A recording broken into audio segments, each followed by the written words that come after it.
So hey there, how are you doing? This is Kali from Tech Fanciers. Back in November 2021, I bought this Redgear joystick from Amazon for 1500.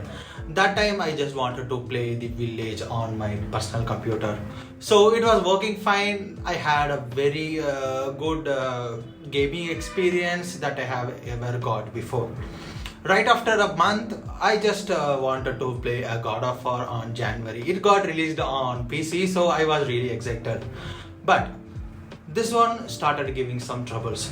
The trigger which I was using it automatically clicking, and I tried to calibrate to the settings, but it didn't work, and I just realized it is a hardware issue. So what I was doing, well, I just contacted the Redgear because it is still under warranty, just 2 months, and they are just kind enough. They have replied the very detailed instruction on how to get the replacement. I just arranged the booking with my address and all, and the guy just came and he just collected the my faulty joystick. Right after that, within a few days or something, I got the new replacement with the box and all the kits along with that. So this is what made me to make this video after a year or two. So I'm not a big gamer or something. I just play 1 or 2 games here and there. I have completed some 2 to 3 titles with this joystick. So here you are going to see what you can expect if you want to buy a Redgear Pro. So let's get started. When it comes to a gamepad, there are 3 things that you have to look, at least I look for, especially it is a wireless. So first thing is the battery. The brand claims the 10 hours of up to 10 hours of continuous gaming. So the game that I was playing to test this one is Dead Stranding. So the gameplay is almost over 10-11 hours. And before installing that game, I just fully charged this joystick, and it was still it is going on. I didn't charge after that. So 10 hours, whatever the brand claims, it just seems to be true. Second thing is the ergonomics. So this one is really good in the in-hand feel and keep it in hand. What I would say, the grippiness in the back side. Here you have some sort of little bit rubbery. It's plastic, but it has that matte finish with the grip in both the sides, and this easily over to all the controllers, to all my fingers. And the triggers here, we have it this one in the racing game or any particular shooting game, it just works fine. So ergonomic wise, I didn't feel any issue. It is actually great for at least my big hand. Third thing is the connectivity. You don't need to install tons of drivers to get it work. You can just get the dongle to your connect to your laptop, and it just automatically connects to the laptop.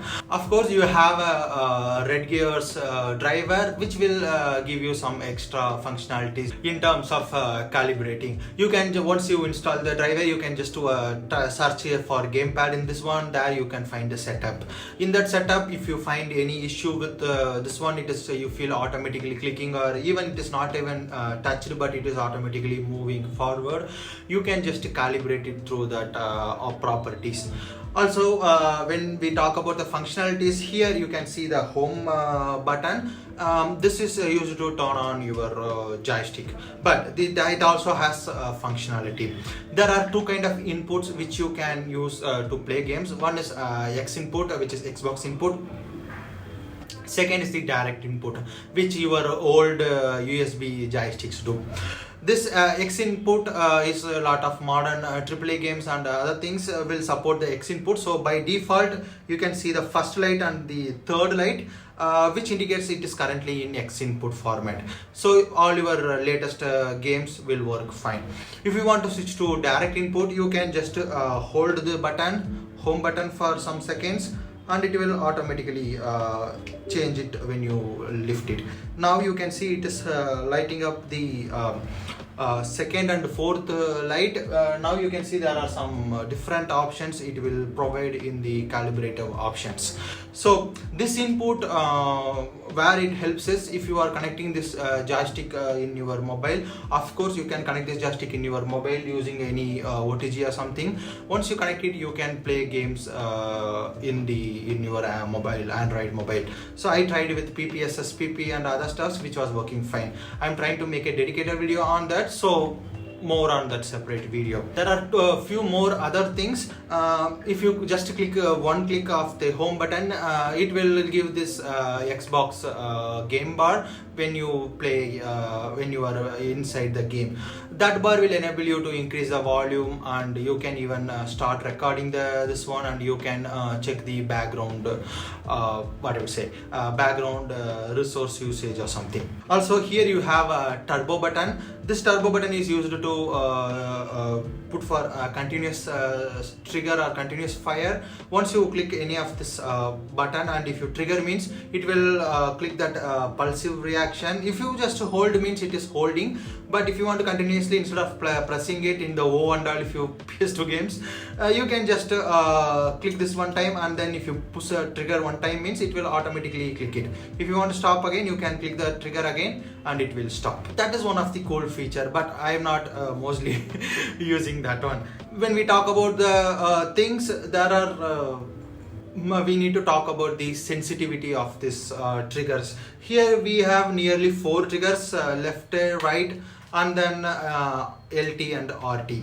So these are really sensitive. If I little bit move down, it will only go little bit down. These things you can find it in the calibrate option, which I have showed earlier.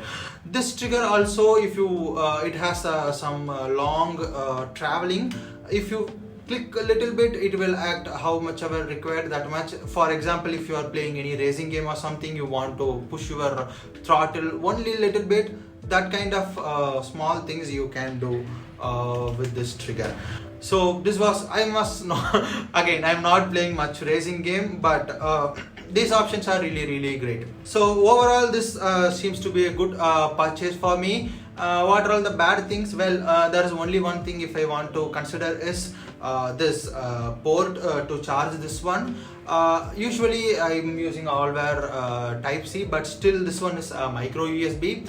So for this only one joystick, I need to carry one micro USB cable. That is only one thing that I feel this one. Also I dropped it 1 or 2 times, but still it is fine. The vibration also really great. You have 2 motors, but some reason that right side motor is more continuous and left side is in starting and ending phase like that, stopping, starting, it is happening like that. But still it is still strong motors which you can actually feel.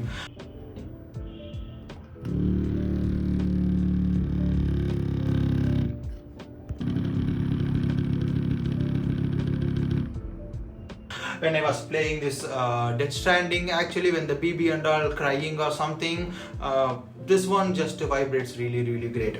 So that is actually good thing, will give the good feeling. You don't have all the where the RGB color or something lightning, but only for this 4 buttons, X, Y and AB. Overall you can consider buying this one, especially I got impressed with their after sales service.